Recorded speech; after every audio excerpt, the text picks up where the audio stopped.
Halo Tribuners, Anda kembali menyaksikan live update siang Tribun News, edisi Sabtu 15 Februari 2025. Hari ini akan kami sajikan sejumlah informasi terkini di berbagai Indonesia. Bersama saya Putri Darini, kita jelang live update siang selengkapnya. Baik, kita masuk pada berita pertama Tribuners. Direktur Pidana Umum Barreskrim Polri Brigjen Juhandani Raharjo Puro mengungkap modus operandi dalam kasus pemagaran laut di wilayah Bekasi, Jawa Barat. Penyelidikan kasus ini dilakukan adanya laporan dari Kementerian Agraria dan Tata Ruang Badan Pertanahan Nasional atau ATR BPN pada Jumat 7 Februari 2025. Juhandani menuturkan modus operandi terkait kasus di Bekasi adalah dengan memasukkan 93 sertifikat hak milik yang diduga terjadi 2022 lalu. Informasi selengkapnya akan disampaikan oleh rekan kami wartawan Warta Kota yaitu Ramadan Elki. Baik rekan Ramadan, silakan untuk laporan selengkapnya. Ya, terima kasih rekan Arin, Tribuners. Dapat saya sampaikan bahwa polemik kemunculan pagar laut yang membentang di perairan Tangerang dan Bekasi berujung dengan proses hukum yang saat ini diusut oleh Direktorat Tindak Pidana Umum Barreskrim Polri, sebagaimana laporan yang telah diterima. Kasus pagar laut yang di Tangerang saat ini hanya tinggal menunggu proses laboratorium forensik atau lapor terhadap hasil barang bukti yang telah disita oleh penyidik beberapa waktu lalu. Sementara itu, terkait pagar laut yang berada di Bekasi, saat ini baru dimulai proses penyelidikannya, sebagaimana laporan yang dilayangkan oleh pihak Kementerian ATR BPN ke Barreskrim Polri pada tanggal 7 Februari 2025 lalu. Dan menurut Direktur Tindak Pidana Umum Barreskrim Polri, Brigjen Juhandani Raharjo Puro, bahwa penyelidikan terkait dengan kasus pagar laut di Bekasi ini terkait dengan 93 sertifikat hak milik atau SHM yang ada di Desa Sagarajaya, Kecamatan Tarumajaya, Kabupaten Bekasi, Jawa Barat sekitar tahun 2022 lalu. Dan dengan sudah memeriksa antara lain pelapor dari pihak BPN serta ketua dan anggota ex-panitia adjudikasi PTSL atas penerbitan 93 sertifikat hak milik atau SHM yang terjadi di Desa Segarajaya. Kemudian pemeriksaan juga dilakukan terhadap para pejabat kantor pertanahan Kabupaten Bekasi serta pegawai pada Inspektor Jenderal atau Itjen Kementerian ATR BPN. Dan adapun dari hasil pemeriksaan saat ini bahwa diperoleh data dan fakta bahwa diduga modus operandi yang dilakukan oleh para oknum atau pelaku ini adalah dengan mengubah data 93 SHM ini. Dan diduga para pelaku ini mengubah data subjek atau nama pemegang hak dan mengubah data objek atau lokasi yang sebelumnya berada di darat menjadi berlokasi di laut.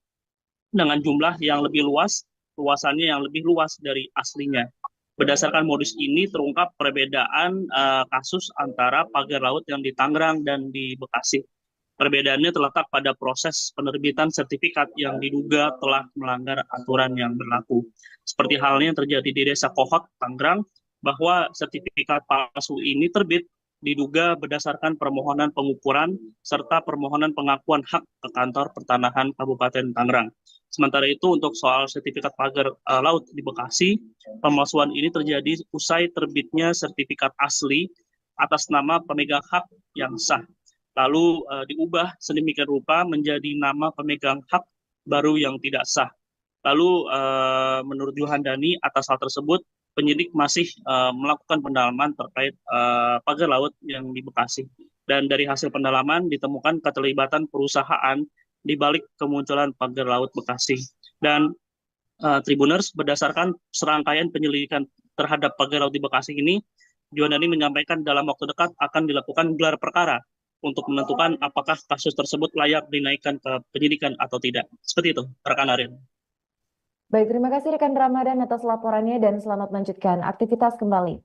Rekan kami juga melakukan wawancara bersama Direktur Tindak Pidana Umum Barreskrim, yaitu Polri Brigjen Juhandani Raharjo Puro. Mana kita ketahui bersama bahwa tanggal 7 Februari kemarin dari BPN telah membuat laporan polisi LPB nomor 64 Romawi 2 2025 SPKT Barreskrim Polri, di mana Yang dilaporkan adalah tindak pidana pemalsuan surat dan atau pemalsuan akte otentik dan atau penempatan keterangan palsu dalam akte otentik, junto turut serta membantu melakukan sebagaimana dimaksud dalam pasal 263 KUHP atau pasal 264 KUHP dan atau pasal 266 KUHP junto pasal 55, 56 KUHP, yang mana terkait 93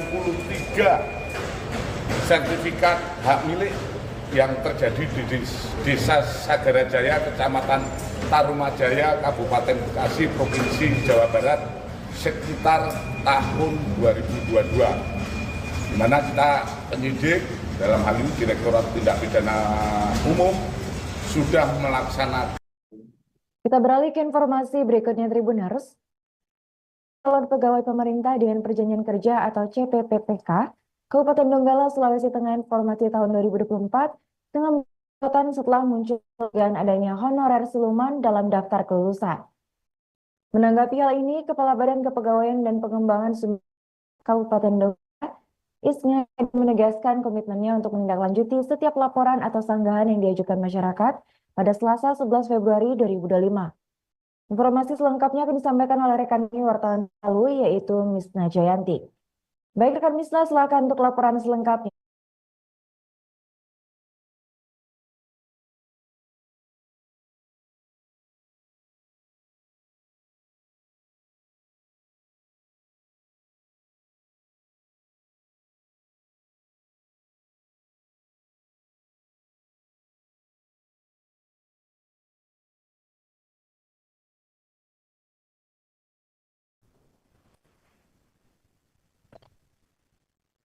Ya, baik. Terima kasih rekan Arin dan selamat siang Tribuners dimanapun berada.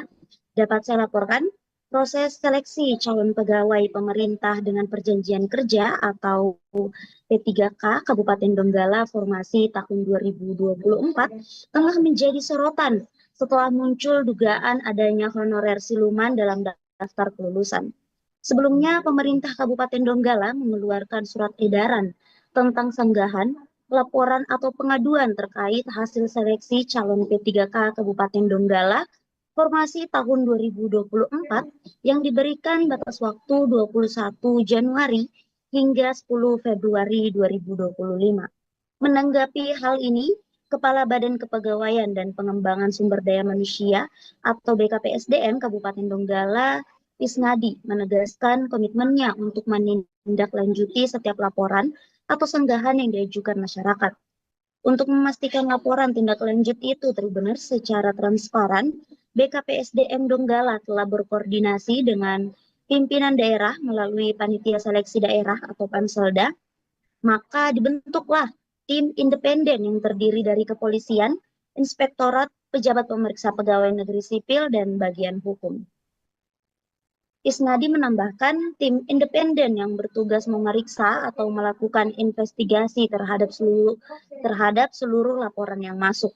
Tim ini dibentuk sebagai salah satu bentuk komitmen BKPSDM Donggala dalam menjaga transparansi seleksi P3K di Kabupaten Donggala. Lebih lanjut, Kepala BKPSDM Kabupaten Donggala itu mengungkapkan bahwa hasil dari investigasi tim independen akan menjadi dasar bagi Panselda untuk mengambil langkah selanjutnya. Jika ditemukan adanya pelanggaran atau ketidaksesuaian dalam seleksi, rekomendasi akan diajukan ke Panitia Seleksi Nasional atau Panselnas melalui Badan Kepegawaian Negara atau BKN Regional Makassar. Nah, sebelumnya Tribuners, pemerintah daerah Kabupaten Donggala mengeluarkan surat edaran tentang sanggahan, laporan atau pengaduan terkait hasil seleksi calon P3K di Kabupaten Donggala formasi tahun 2024. Hal itu sebab mendapat protes dari berbagai kalangan masyarakat ya Tribuners, masyarakat sempat mengadakan demo besar-besaran di kantor DPRD Donggala untuk meminta transparansi hasil seleksi P3K yang menurut masyarakat itu merupakan adanya dugaan adanya honorer siluman. Nah, surat edaran itu diterbitkan berdasarkan pengumuman Bupati Donggala nomor 800 garis miring 02 garis miring 1 garis miring BKPSDM garis miring 2025 tanggal 11 November 2024 tentang hasil akhir seleksi kompetensi dan pemberkasan calon P3K Kabupaten Pemerintah Kabupaten Donggala formasi tahun 2024.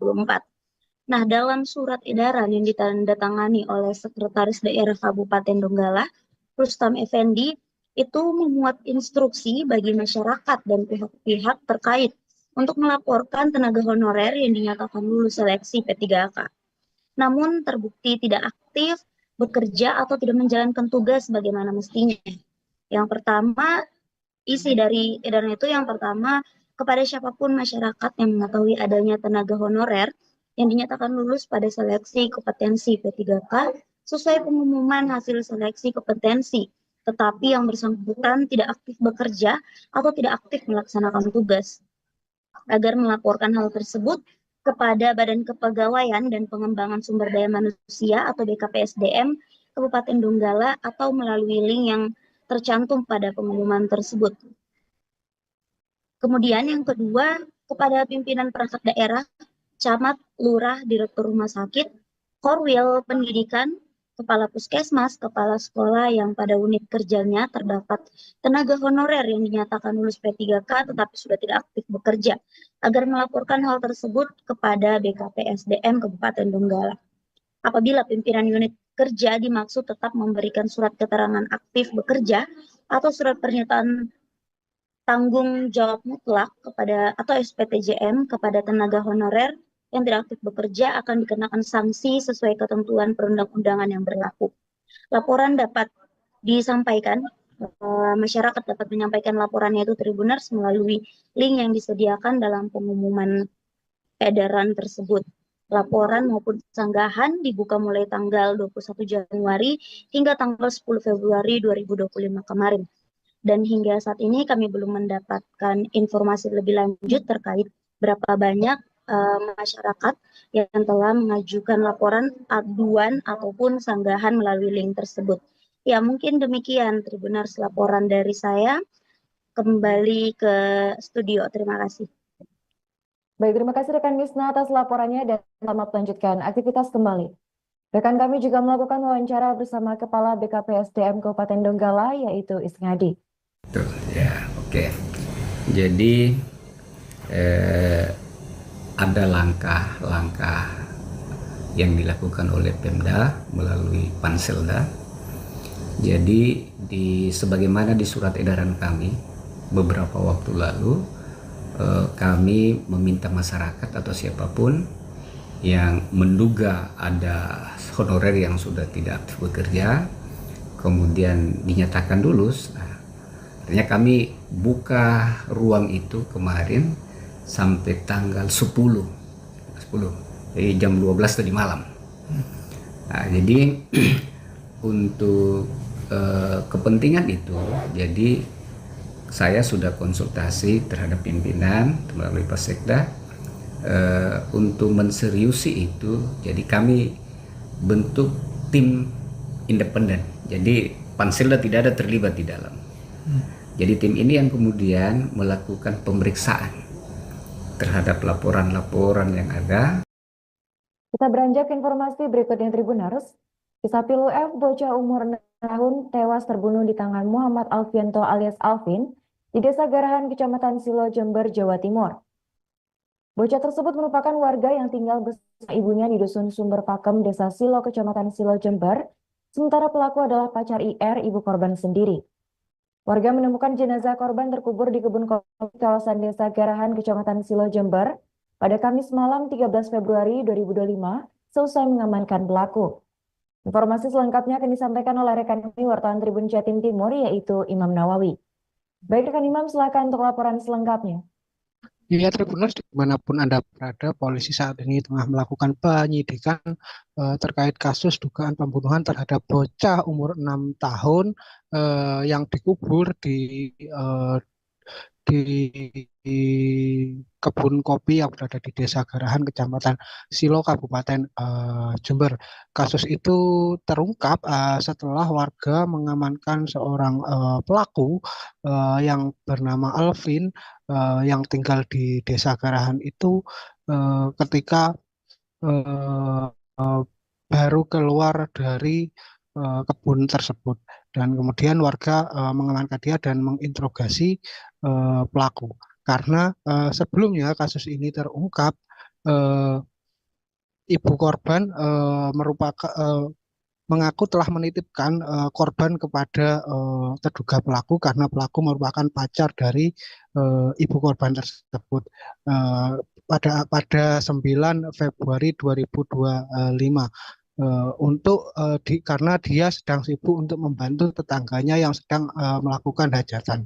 Tetapi setelah dititipkan itu anaknya tidak ada dan menghilang. Saat itu ibu korban mencoba menghubungi pelaku, katanya pelaku pun mengakui kalau putranya itu bersamanya, tetapi dia bilang putranya telah diberikan kepada saudara ibu korban itu sendiri. Namun setelah dicek ternyata tidak ada di lokasi. Saat itu ibu korban juga panik dan akhirnya menghubungi pelaku lagi, tetapi nomor HP-nya tidak aktif. Setelah itu ibu korban melaporkan kasus itu kepada kepolisian atas kasus kehilangan anak. Dan setelah itu ibu korban pun juga memposting wajah pelaku dan juga korban di Facebook. Dan setelah itu hingga akhirnya warga yang berada di kawasan Kecamatan Silo pun tahu identitas pelaku dan juga korban. 5 hari setelah informasi berita kehilangan itu berhembus, rupanya ada warga yang mengetahui pelaku berada di dekat SPBU Garahan, Kecamatan Silo, Kabupaten Jember, masuk di lokasi kebun kopi. Dan kemudian warga yang mengetahui hal tersebut pun mengajak warga lain dan ketika pelaku itu keluar dari kebun. Dan setelah pelaku keluar, warga bersama-sama menyergap dan menginterogasi pelaku untuk menanyakan keberadaan bocah tersebut. Tetapi saat itu pelaku berdalih tidak tahu, akhirnya masa pun menghajar korban hingga akhirnya korban mengakui telah mengubur pelaku mengakui telah mengubur korban di dalam kebun kopi. Setelah itu kasus itu dilaporkan ke polisi dan warga pun berbondong-bondong mencari lokasi korban yang telah dikubur oleh pelaku di dalam kebun kopi tersebut. Ada sekitar berjarak 5 kilo dari pinggir jalan raya menuju tempat penguburan korban karena lokasinya cukup dalam sehingga juga cukup lama.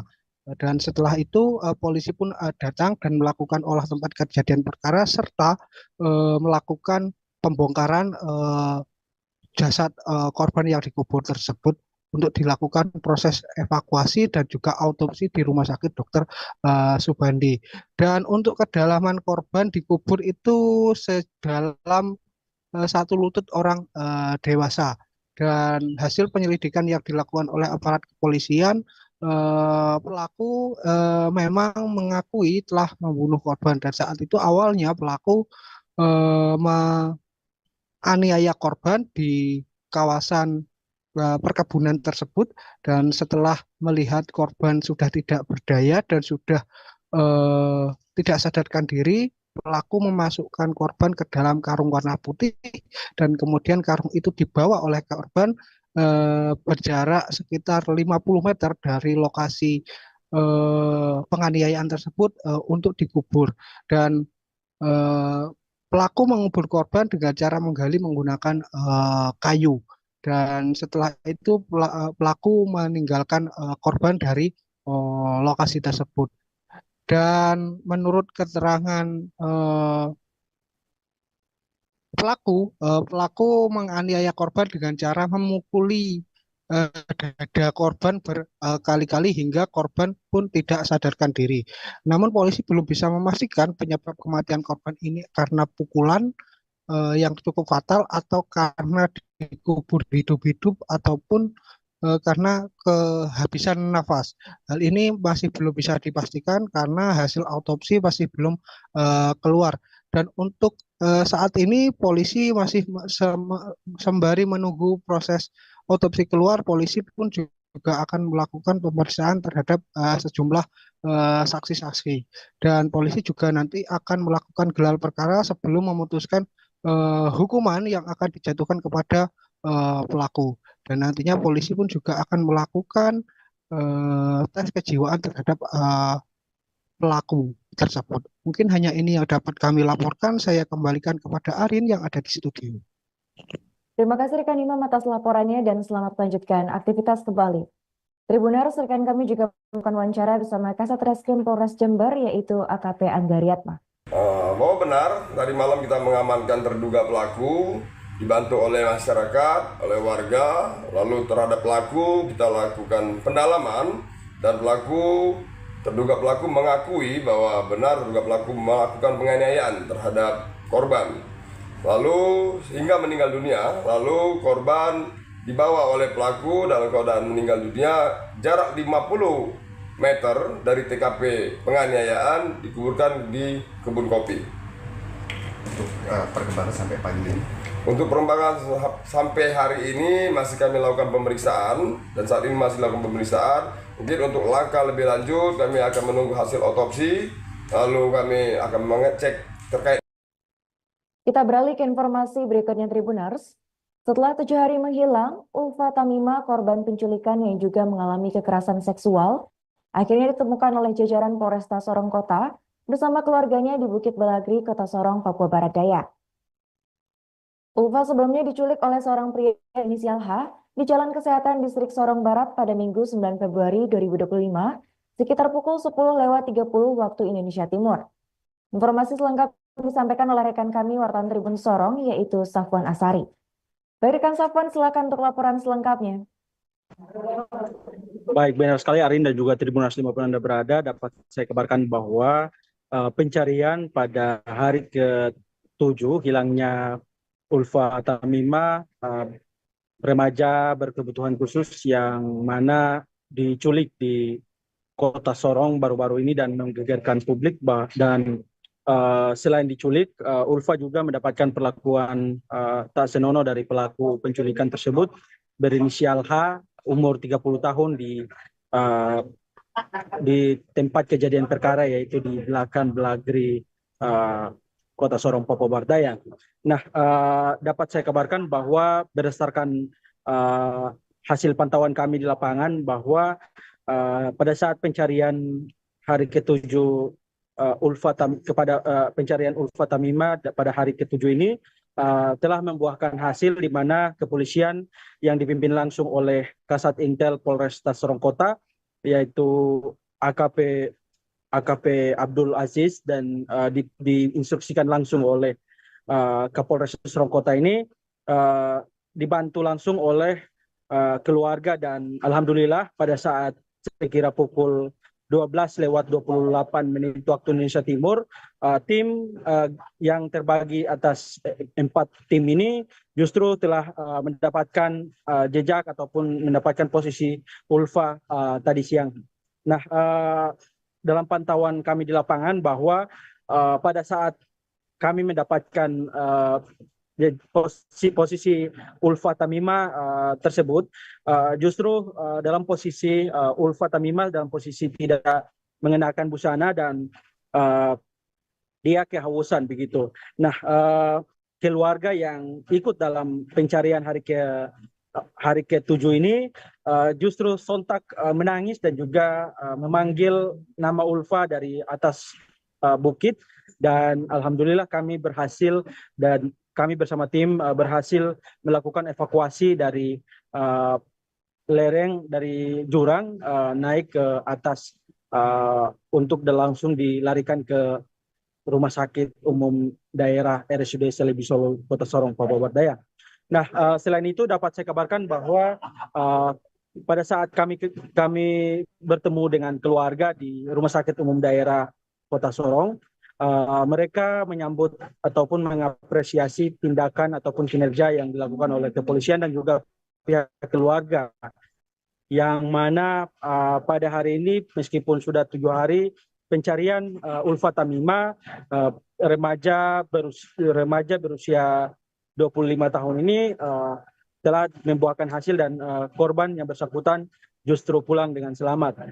Nah, selain itu dapat saya kabarkan bahwa sampai saat ini pelaku yang diduga menculik Ulfa Tamimah sudah mengakui bahwa selain menculik Ulfa Tamimah, yang bersangkutan juga sempat meniduri ataupun melakukan hubungan badan dengan Ulfa Tamimah, dan kemudian ia mengakui bahwa sempat mendorong Ulfa Tamimah dari atas bukit hingga terjatuh ke jurang begitu. Nah, sekian untuk update selanjutnya.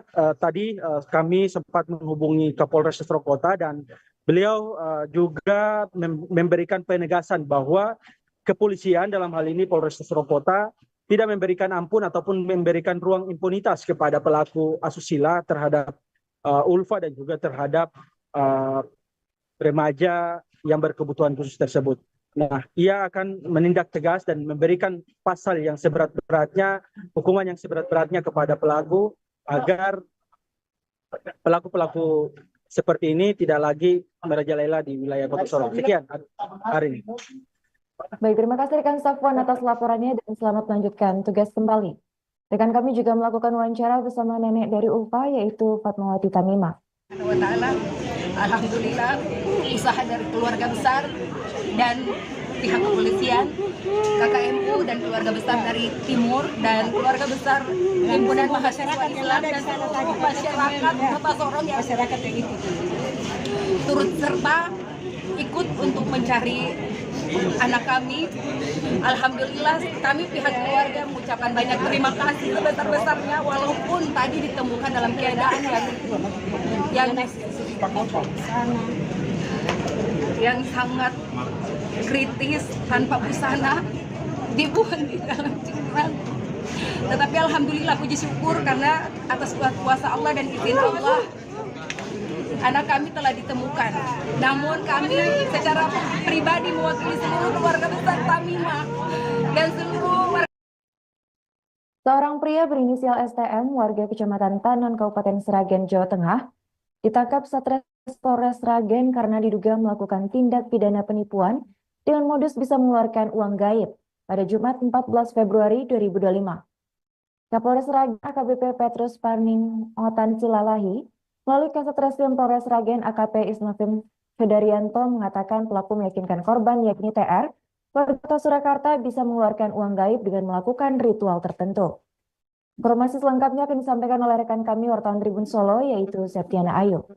Baik rekan, silakan untuk laporan selengkapnya.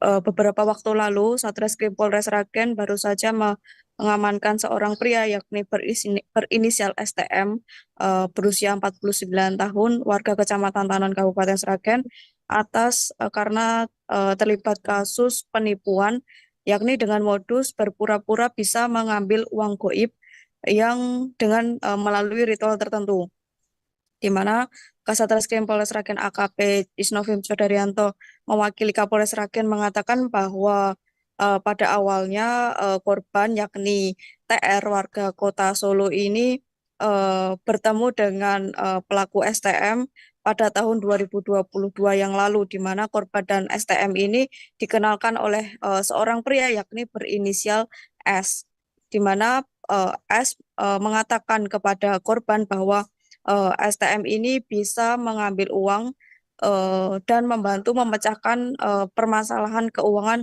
di keluarga korban. Kemudian akhirnya korban dan STM ini bertemu dan STM meminta kepada korban untuk menyiapkan sejumlah uang untuk membeli beberapa peralatan untuk melakukan ritual, yakni korban diminta untuk menyiapkan uang sejumlah 3 juta rupiah untuk membeli burung gagak, dan kemudian setelah itu korban juga diminta oleh STM ini untuk menyiapkan uang atau untuk disuruh untuk membeli kambing kendit untuk melakukan ritual dengan nilai sekitar 30 juta rupiah.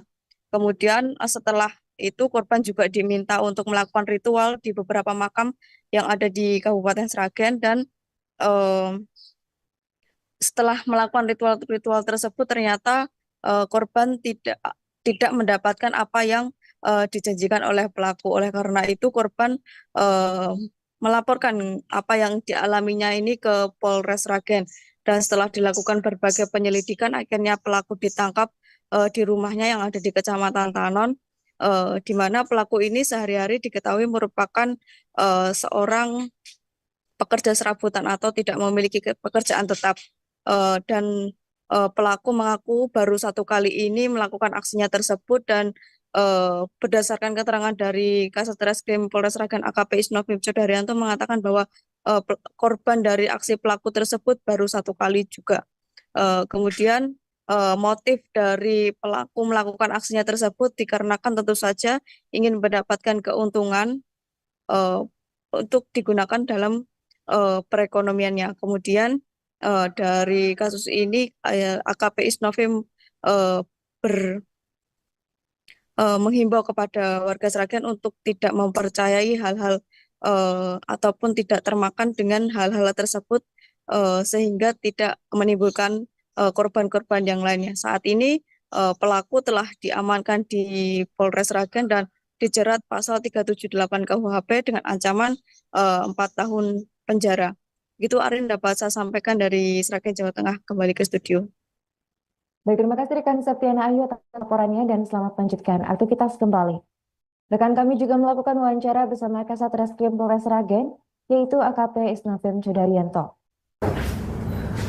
Dan modusnya bahwa pelaku pura-pura bisa mengambil uang goib, selanjutnya memerintahkan kepada korban atau meminta uang kepada korban untuk melakukan beberapa ritual seperti membeli burung gagak, terus juga membeli kambing kendit, juga melakukan ritual-ritual di beberapa makam-makam yang ada di Polres Sragen. Namun setelah ritual-ritual tersebut dilaksanakan sampai dengan saat ini korban tidak mendapat. Beralih ke informasi berikutnya Tribuners, Ibu Kecamatan Merigi Sakti Tengah ditangkap jajaran Satreskrim Polres Bengkulu Tengah seusai tega menjual sepupunya sendiri ke pria hidung belang. Penangkapan tersebut disampaikan Bengkulu Tengah AKBP Yudi melalui Kasat Reskrim AKP Junairi dalam press release yang dilakukan pada Jumat 14 Februari 2025. Bermula berinisial MW pergi korban yang berinisial DE ke sebuah pondok kebun yang berada di Desa Temiang, Kecamatan Pagarjati, Kabupaten Bengkulu Tengah pada Oktober 2024 lalu pukul 22 waktu Indonesia Barat. Informasi yang disampaikan oleh rekan kami wartawan Tribun Bengkulu yaitu Suryadi Jaya. Baik rekan Suryadi, silakan untuk laporan selengkapnya.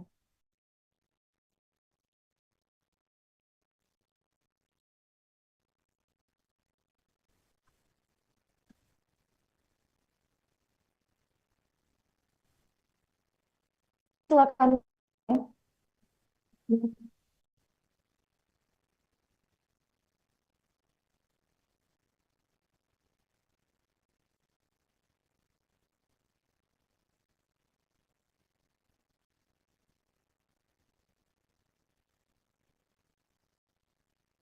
Baik rekan Arin, dapat dilaporkan bahwa pada kemarin Jumat ya 9 maksud kami tanggal 14 Februari 2025,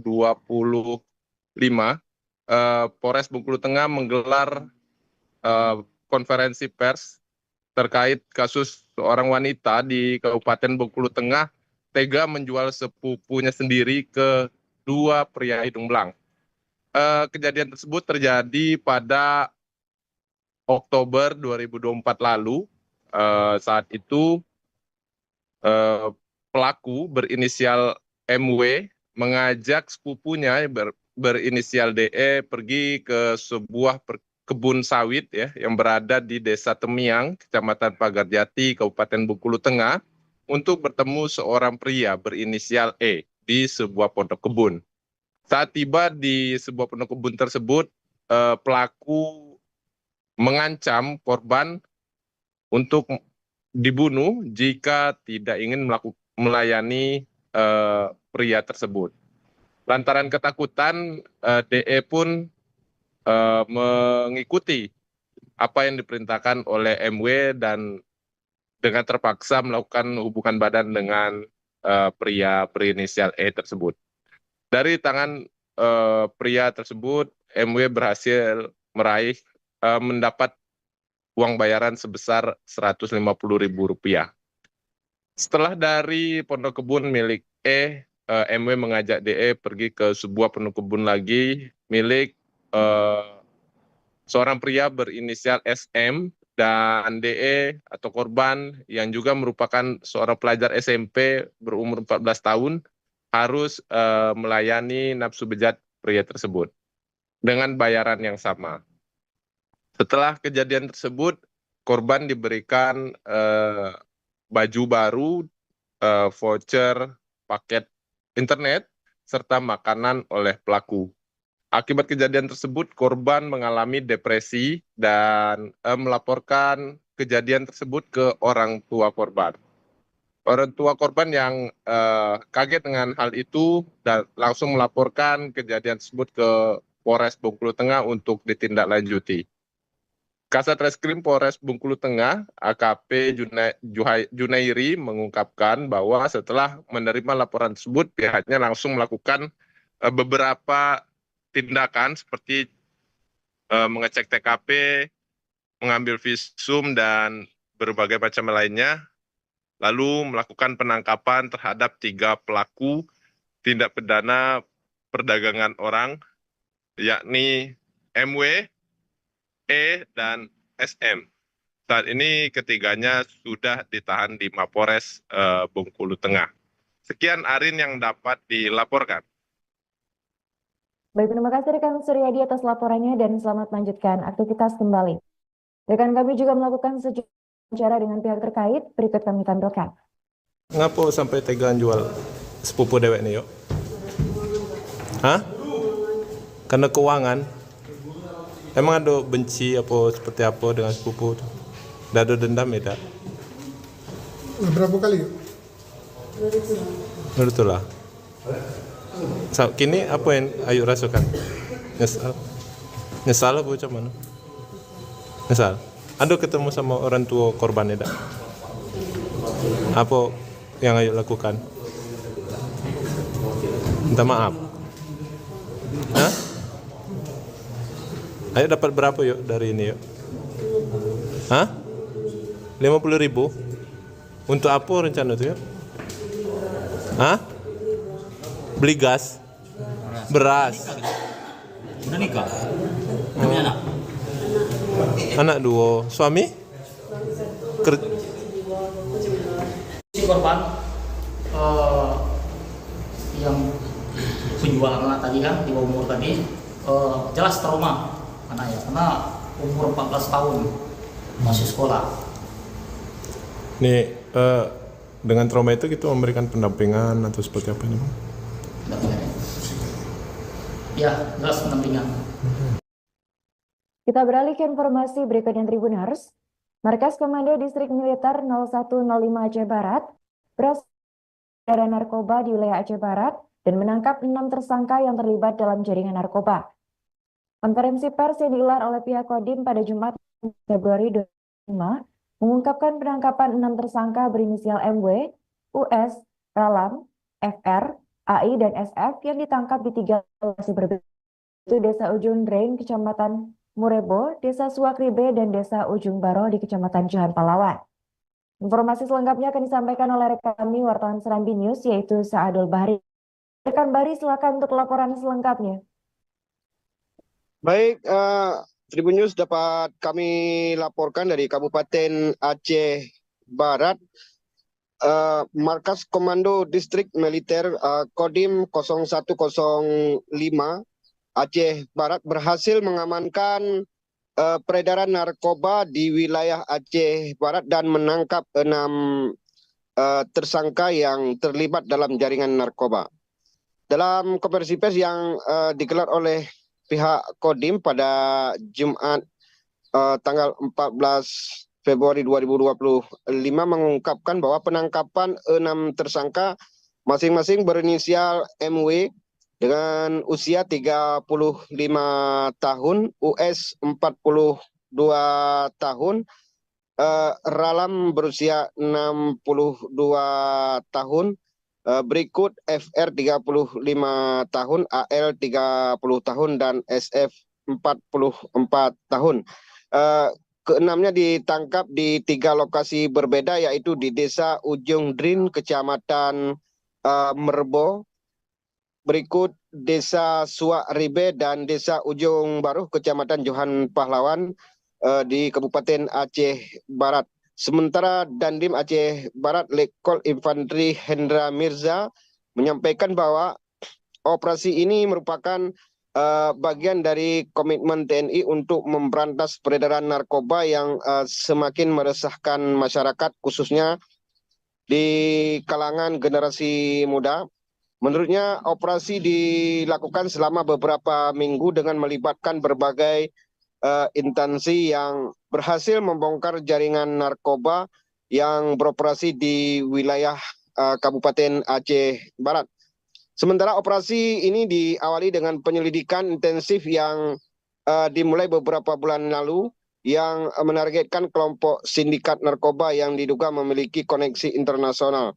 Pihaknya berhasil mengidentifikasi lokasi persembunyian yang telah mengumumkan cukup bukti dan sehingga melancarkan operasi penangkapan pada saat itu.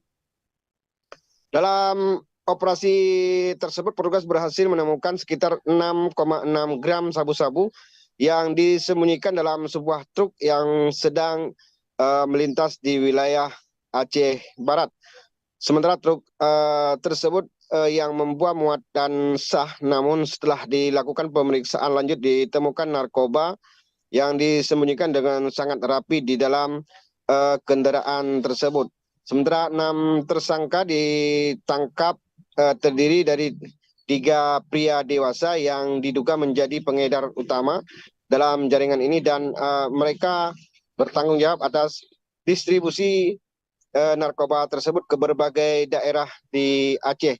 Setelah ditangkap, seluruh tersangka langsung dibawa ke Makodim Aceh Barat untuk menjalani proses hukum berikutnya. Tribun News kemudian Dandim Aceh Barat juga menegaskan pihaknya akan terus memastikan bahwa proses hukum akan berjalan dengan baik dan tegas terhadap para pelaku kejahatan narkoba tersebut. Sementara pihaknya juga berkomitmen menindak tegas pelaku kejahatan narkoba agar mereka mendapatkan hukuman yang setimpal dengan apa yang telah dilakukan saat ini. Demikian Tribun News, kami kembalikan ke studio. Terima kasih rekan Bahri atas laporannya dan selamat melanjutkan aktivitas kembali. Kita beralih ke informasi berikutnya Tribuners. Sekitar 10 orang perwakilan anggota Aliansi Jurnalis Independen atau AJI Kota Pangkal Pinang mendatangi markas Polda Kepulauan Bangka Belitung pada Jumat 14 Februari 2025. Mereka melakukan tindakan penghalangan kerja jurnalis yang dialami anggota AJI Agus Ervanto kepada Bidang Propam Polda Babel. Informasi selengkapnya akan disampaikan oleh rekan kami wartawan Kapos, yaitu Adi Saputra. Baik rekan Adi, akan untuk laporan selengkapnya. Baik rekan Arin, bersama aku yang ada di studio, saya akan melaporkan terkait kemarin Ketua AJI Kota Pangkal Pinang bersama dengan beberapa anggota AJI serta pimpinan redaksi Wobabel dan wartawan sekaligus anggota AJI Kota Pangkal Pinang mendatangi Polda Bangka Belitung pada hari Jumat 14 Februari tahun 2025 sekitar pukul 14, di mana kedatangan dari Ketua AJI bersama dengan anggota serta Pimret dan wartawan Wobabel dan sekaligus anggota AJI Pangkal Pinang ini untuk melaporkan oknum anggota polisi yang berpangkat itu yang bertugas di Polres Bangka Barat yang telah melakukan atau menghalangi jurnalis saat melakukan peliputan di Kabupaten Bangka Barat, di mana wartawan Wobabel ini yang juga anggota AJI Kota Pangkal Pinang sedang meliput kegiatan operasi menumbing tahun 2025 di Simpang Pemda, tepatnya di Kabupaten Bangka Barat, Provinsi Bangka Belitung. Saat melakukan peliputan, Kasat Lantas yang berpangkat itu ini merampas dan mengambil handphone milik jurnalis yang bernama Agus Eprianto, di mana Kasat Lantas ini mengambil dan memerintahkan anggotanya untuk menghapus video maupun foto yang diambil oleh wartawan Agus dalam operasi menumbing 2025 kemarin. Pada hari Kamis 13 Februari 2025 sekitar pukul 9.45. Akibat kejadian atau perampasan handphone jurnalis Wobabel ini, Ketua AJI Pangkal Pinang bersama dengan Pimret dan termasuk yang Agus Eprianto mendatangi Mapolda Bangka Belitung, tepatnya di bidang Propam Polda Bangka Belitung, guna melaporkan atas kejadian yang dilakukan oleh oknum Kasat Lantas Polres Bangka Barat. Kemudian setelah laporan ini sendiri diterima langsung oleh bagian Disbid Propam untuk dilakukan tindak lanjut terhadap oknum anggota Polri yang bertugas di Bangka Barat, tepatnya yang berpangkat itu dan menjabat sebagai Kasat Lantas Polres Bangka Barat. Sementara Ketua AJI Kota Pangkal Pinang, Hendra, mengecam atas tindakan yang dilakukan oleh oknum anggota Polri yang memang bertugas dan aktif saat ini di Polres Bangka Barat, yaitu sebagai Kasat Lantas. Nah, setelah kejadian ini sendiri, Kapolda Bangka Belitung sangat mengecam atau marah besar ya atas kejadian yang dilakukan oleh anggotanya ini, karena selama ini komunikasi ataupun hubungan baik antara Polri bersama dengan awak media atau wartawan sudah terjalin dengan baik. Dan dirinya Kapolda pun memerintahkan Kabid Propam Polda Bangka Belitung untuk melakukan pemeriksaan terhadap yang bersangkutan. Dan saat ini prosesnya pun masih berlangsung. Kemarin laporan sudah diterima. Dan Ketua AJI Kota Pangkal Pinang sangat menghormati apa yang telah dilakukan oleh Kapolda Bangka Belitung untuk segera memerintahkan Propam untuk memeriksa yang bersangkutan. Mungkin seperti itu laporan saya dari Kota Pangkal Pinang, rekan Arin. Baik, terima kasih rekan Adi atas laporannya dan selamat melanjutkan aktivitas kembali. Tribuners, rekan kami juga melakukan sejumlah wawancara dengan pihak terkait. Berikut kami tampilkan. Bukan Lantas, kenapa menggambar? Dia tugas jurnalis. Makanya ditegur, kemudian HP-nya dirampas. Bagi saya ini masalah serius, ya kan? Karena saya sendiri dengan PJU memberikan keteladanan, memberikan contoh bagaimana membangun hubungan yang baik dengan seluruh elemen secara komprehensif, dengan Forkopimda, dengan masyarakat, apalagi dengan media. Jadi bagi saya masalah serius dan saya marah besar, sehingga saya panggil Kabid Propam untuk meriksa. Ya tadi kita sudah melaporkan kejadian yang dialami oleh rekan kita, anggota kita, penghalangan peliputan sebagai jurnalis di Bangka Barat. Jadi kita tadi melapor ke Propam Polda Babel dan alhamdulillah laporannya sudah diterima dan sudah kita jelaskan juga. Tinggal menunggu hasil yang untuk mereka. Bang, harapannya sendiri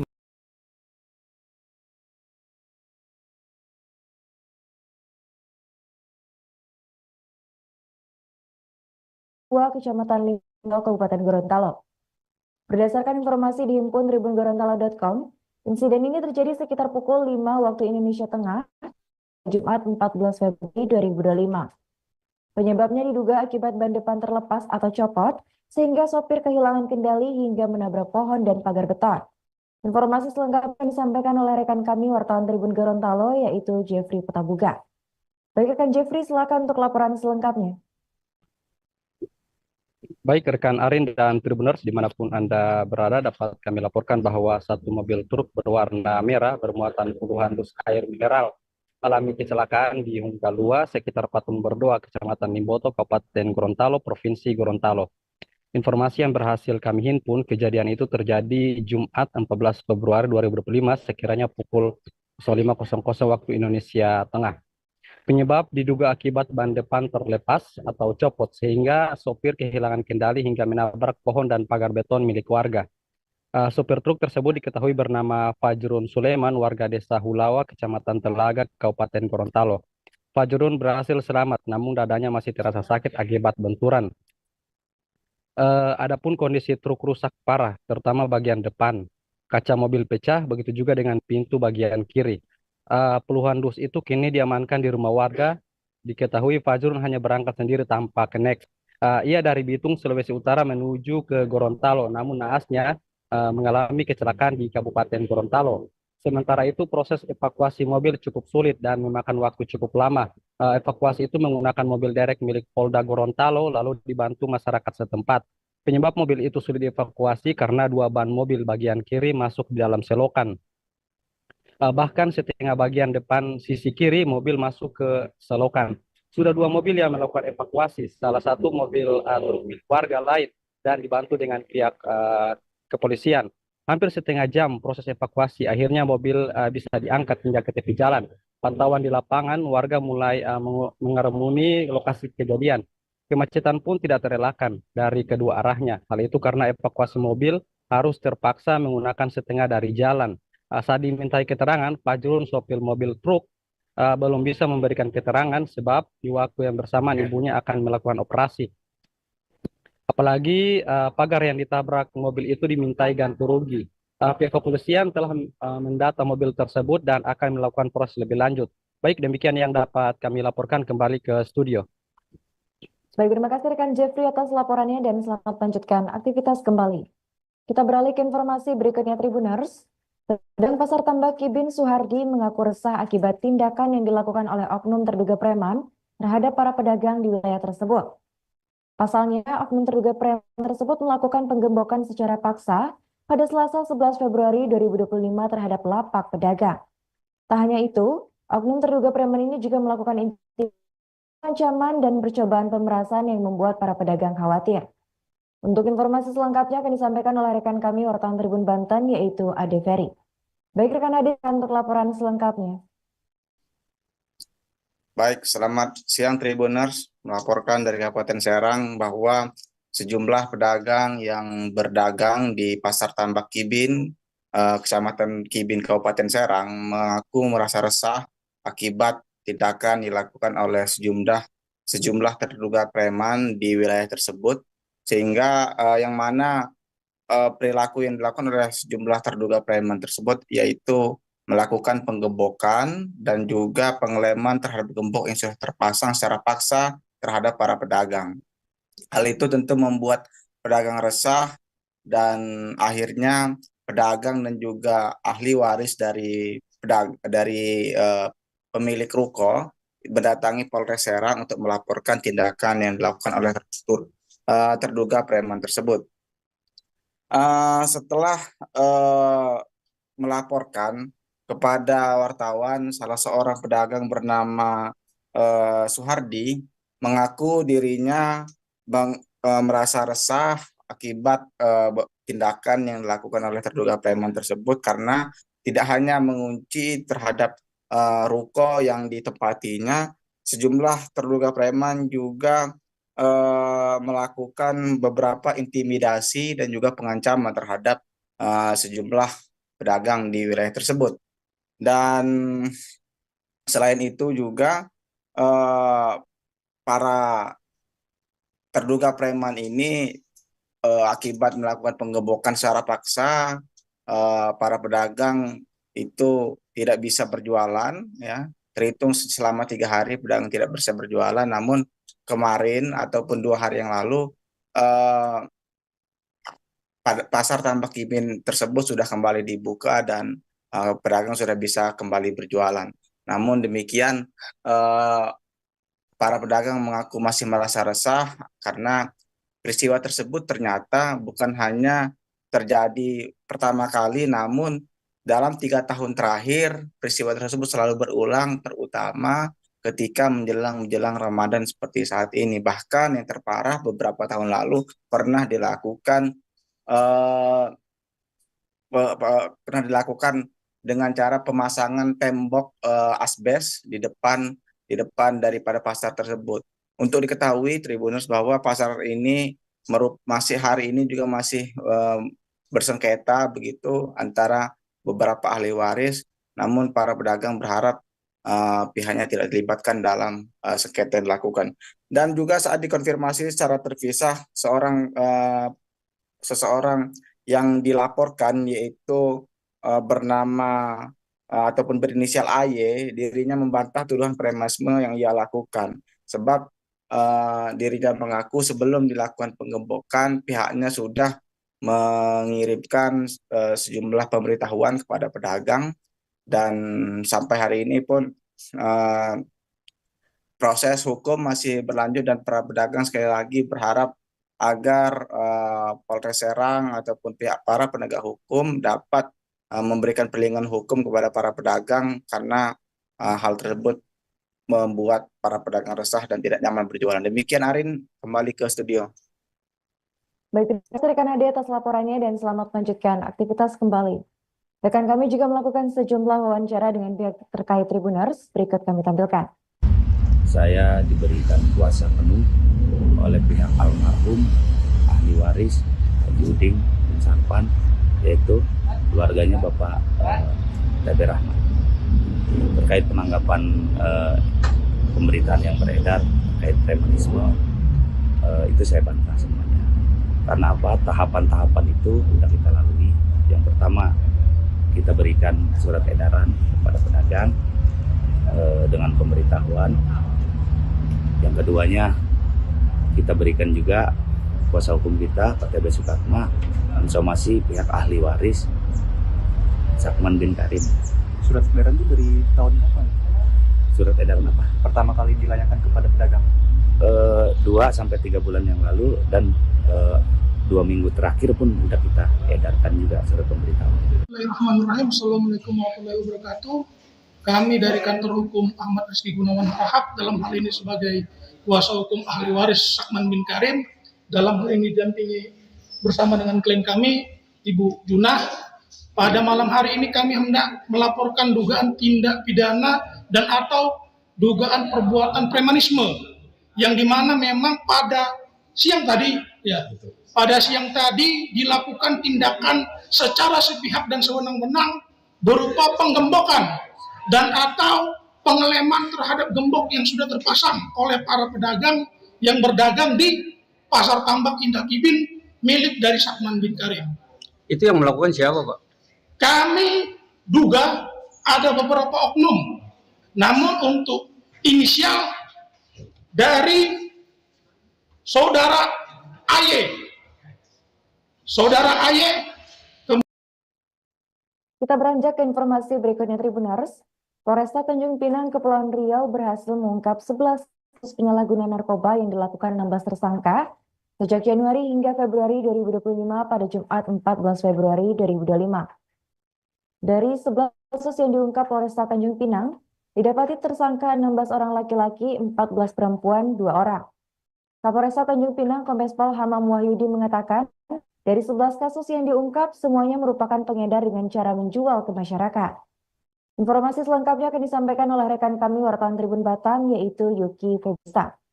Baik rekan Yuki, silakan untuk laporan selengkapnya.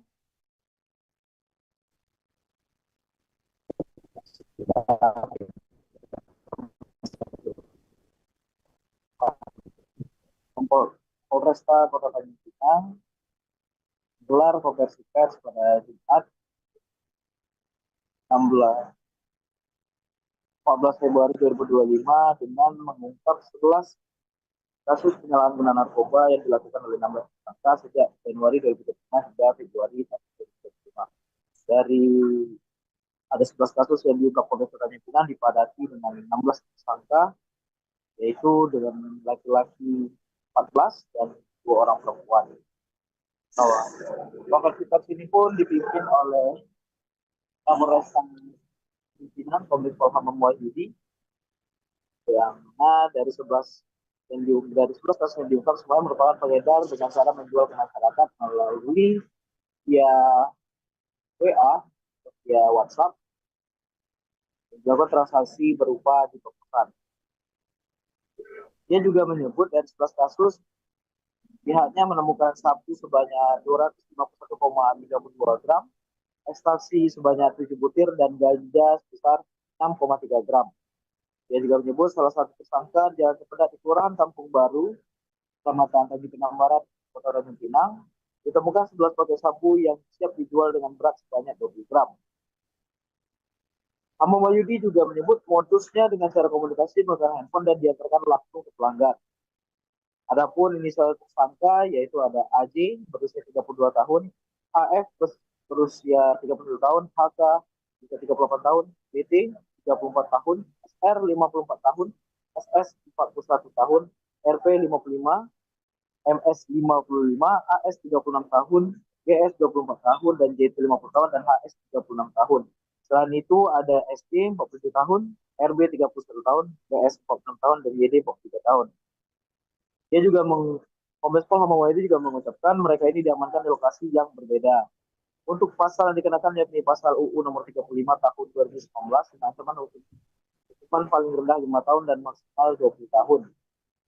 Itu saya Tribuners yang dapat kami sampaikan. Sekian, terima kasih. Baik, terima kasih rekan Yuki atas laporannya dan selamat melanjutkan aktivitas kembali. Kita beralih ke informasi berikutnya Tribuners. Efisiensi anggaran sesuai arahan pusat Pemkab Tanah Tidung Kalimantan Utara fokus pembangunan pusat pemerintahan. Kebijakan efisiensi anggaran yang diarahkan oleh pemerintah pusat berdampak pada perencanaan belanja daerah di Kabupaten Tanah Tidung. Pemerintah daerah kini harus lebih selektif dalam mengalokasikan anggaran dengan fokus pada program yang benar-benar mendesak. Informasi selengkapnya akan disampaikan oleh rekan kami wartawan Tribun Kaltara, yaitu Rismayanti. Baik rekan Rismayanti, silakan untuk laporan selengkapnya. Ya, baik. Terima kasih rekan Arin. Kebijakan efisiensi anggaran yang diarahkan oleh pemerintah pusat berdampak pada perencanaan belanja daerah di Kabupaten Tanah Tidung. Pemerintah daerah kini harus lebih selektif dalam mengalokasikan anggaran dengan fokus pada program yang paling mendesak. PLT Sekda Tanah Tidung, yaitu Bapak Idam Nur, mengatakan bahwa setiap pemangkasan anggaran tentu membawa dampak. Namun, sejauh ini pemerintah Kabupaten Tanah Tidung masih dapat menyesuaikan prioritas belanja agar tetap berjalan optimal. Ia menjelaskan bahwa pemerintah daerah menerapkan efisiensi dengan menunda beberapa program yang belum mendesak. Sementara itu, anggaran akan dialihkan ke sektor yang lebih prioritas, terutama yang langsung berdampak pada masyarakat. Terkait pelayanan seperti pelayanan pendidikan maupun pelayanan kesehatan. Menurut Idam, salah satu program yang tetap menjadi prioritas meski adanya efisiensi anggaran yaitu adalah pembangunan pusat pemerintahan atau Puspem. Pemkab Tanah Tidung menargetkan pada tahun 2026 mendatang, kantor Bupati, DPRD, dan Sekretariat sudah mulai berpindah lokasi ke pusat pemerintahan yang saat ini masih dalam tahap pembangunan. Kebijakan efisiensi ini juga menyesuaikan dengan instruksi Presiden atau Inpres, di mana beberapa belanja yang tidak mendesak harus dikurangi seperti belanja perjalanan dinas, alat tulis kantor atau ATK, BIMTEX, Miner, dan Diklat akan ditekan. Meskipun ada pengurangan belanja, ia menegaskan bahwa efisiensi bukan berarti daerah mengalami krisis keuangan. Pemerintah hanya memastikan anggaran digunakan lebih tepat sasaran dan produktif. Demikian rekan Arin yang dapat saya laporkan. Saya kembalikan kepada Anda di studio. Baik, terima kasih rekan Rismayanti atas laporannya dan selamat melanjutkan aktivitas kembali. Kita beranjak informasi berikutnya Tribuners. Seorang karyawan PT Samudra Utama Narapati atas nama Andri ditemukan meninggal dunia pada Jumat 4 Februari 2025 sekitar pukul 6 waktu Indonesia Timur. Andri ditemukan meninggal makan famili di Desa Leliles Sawai, Kecamatan Wida Tengah, Kabupaten Halmahera Tengah, Maluku Utara. Informasi lengkapnya akan disampaikan oleh rekan Ternate, yaitu Faisal Didi. Baik rekan Faisal, silakan untuk laporan selengkapnya.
Mohon maaf sebelumnya, sepertinya rekan kami sedang terkendala dengan sinyal. Kita lanjut ke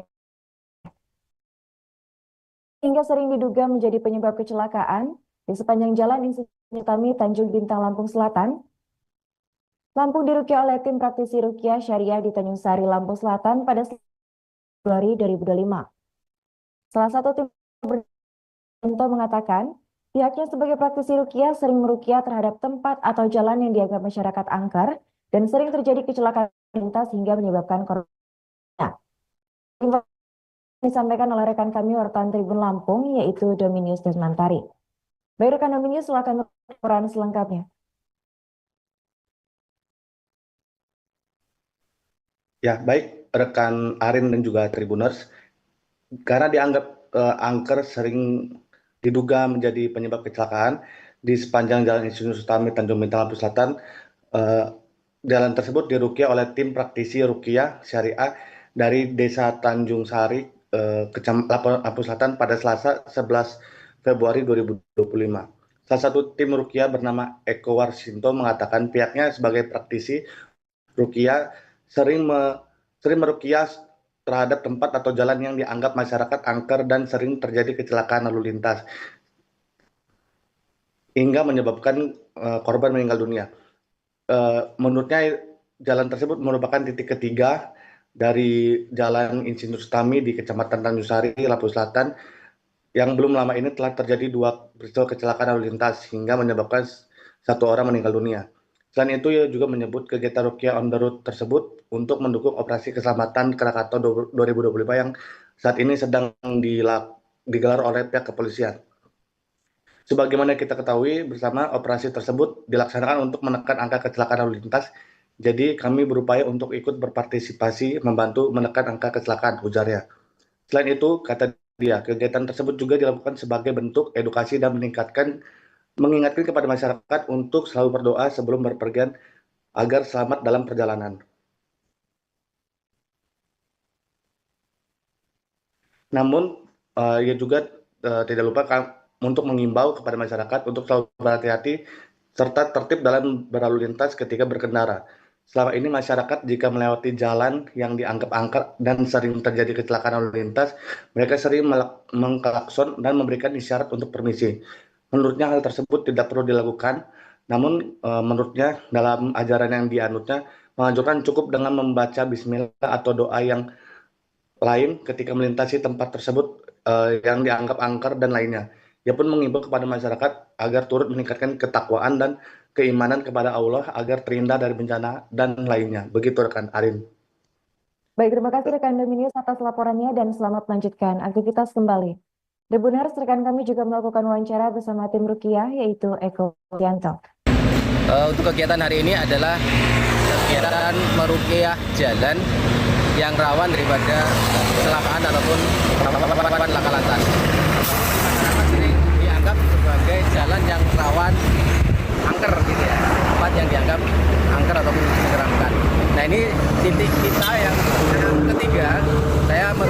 tempat, tepatnya di Jalan IR Utami di Jalan Pal 8.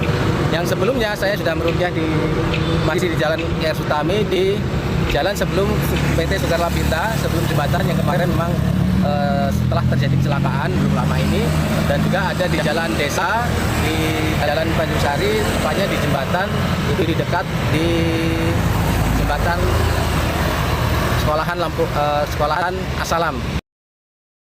Salah satu rumah warga di Lumpue, Kecamatan Baju Kiki Barat, Kota Parepare, Sulawesi Selatan, nyaris ludes terbakar lantaran korsleting listrik pada Jumat 14 Februari 2025.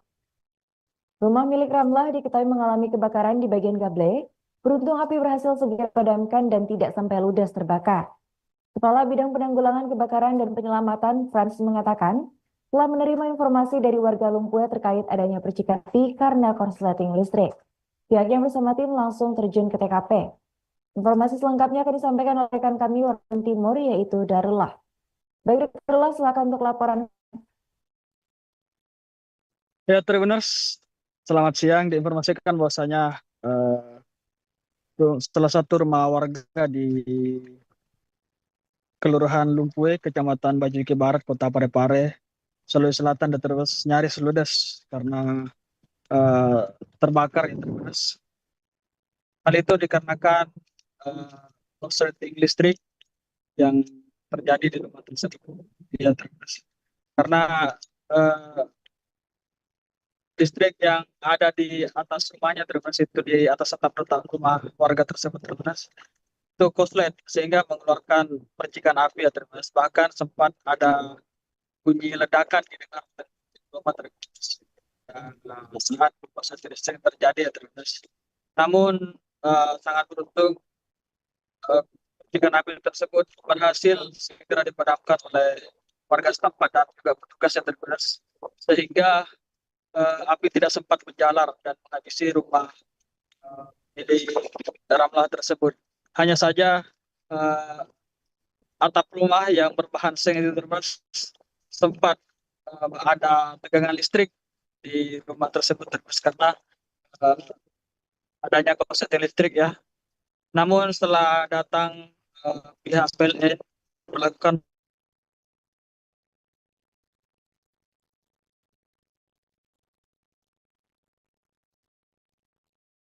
aliran listrik, kemudian air terhadap rumah tersebut, ya, Tribuners. Dan informasi bahwasanya tidak ada korban jiwa dalam peristiwa tersebut, ya, Tribuners. Hanya saja atap rumah milik Ramlah itu terbakar, Tribuners, dan juga aliran listrik dan kabel-kabel listrik yang ada di area tersebut juga ikut terbakar, ya, Tribuners. Tentu sebuah keberuntungan bagi Ibu Ramlah, Tribuners, karena rumahnya tidak seluruhnya hangus, Tribuners, karena terbakar. Namun karena adanya pertolongan yang cukup cepat, ya, Tribuners, sehingga api dapat segera dipadamkan oleh pemadam kebakaran Kota Parepare, dan dari peristiwa tersebut tidak ada korban jiwa. Iya, sekian, Arin. Baik, terima kasih rekan Darullah atas laporannya dan selamat melanjutkan aktivitas kembali. Tribuners, rekan kami juga melakukan wawancara bersama kebakaran dan penyelamatan Parepare, yaitu Frans. Ya, jadi kami menerima informasi tadi dari warga Lumpue Lorong 1 terkait dengan adanya korsleting listrik. Jadi kita sudah tiba di lokasi ini, ternyata yang bantu kabel PLN yang ada di rumah warga ini yang teralih di listrik. Tadi api menghanguskan apa saja, Pak? Tadi ya, untuk sementara ini tadi, Pak, dia cuma menghanguskan setelah yang ada. Kemudian dia tidak akan bertegangan, makanya kita tidak langsung semprot tadi. Kita coba netralisir punya arus listrik. Pak, berapa personil yang diturunkan ini, Pak? Ya, kurang lebih 35 orang ini, Pak, kita turunkan dengan 2 pos piket. Untuk armadanya sendiri nih, Pak? Armada unit penembak ada 4 unit, unit water supply 4 unit dan 1 unit rescue. Dari kejadian ini apa ada korban, Pak, ini? Untuk sementara tidak ada. hanya material juga kayak seperti plafon karena sudah terbahasa dengan. Baik, kita beralih ke Kota Malang Tribuners. Dewan Perwakilan Rakyat Daerah Kota Malang tengah memikirkan perihal pembuatan regulasi yang dapat mengatur distribusi LPG 3 kg agar tepat sasaran. Ketua DPRD Kota Malang, Amitya Ratnanggani Siradita, menjelaskan berdasarkan kunjungannya ke PT Pertamina Terminal Malang pada Jumat 14 Februari 2025 masih belum ada aturan yang tegas mengatur distribusi agar tidak salah sasaran. Untuk informasi selengkapnya akan disampaikan oleh rekan kami wartawan Surya Malang yaitu Beni Indo. Baik rekan Beni, silakan untuk laporan selengkapnya. Terima kasih Ari, kalau berkomentar dari teman-teman, kalau kita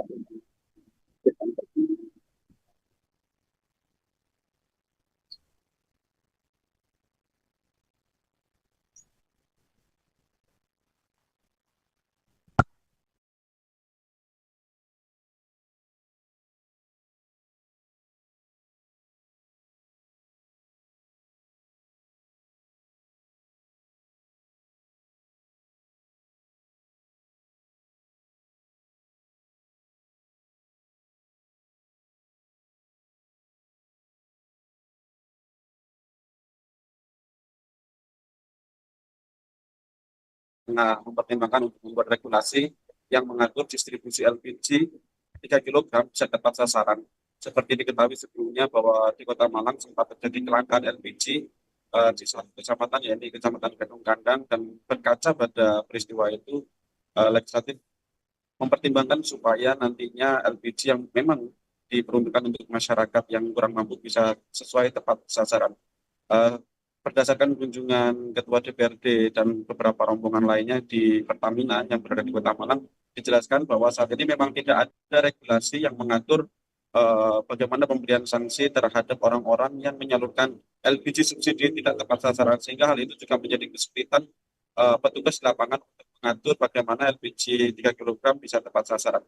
Dikatakan Amitya, Ketua DPRD Kota Malang, dia perlu waktu dan juga perlu melakukan studi karena ada beberapa tempat yang memang sudah memiliki perda sehingga perlu ada kajian lebih mendalam ketika nanti perda itu disahkan atau dijalankan tidak menjadi bumerang bagi masyarakat karena LPG ini juga sangat penting terutama bagi pelaku usaha UMKM di Kota Malang.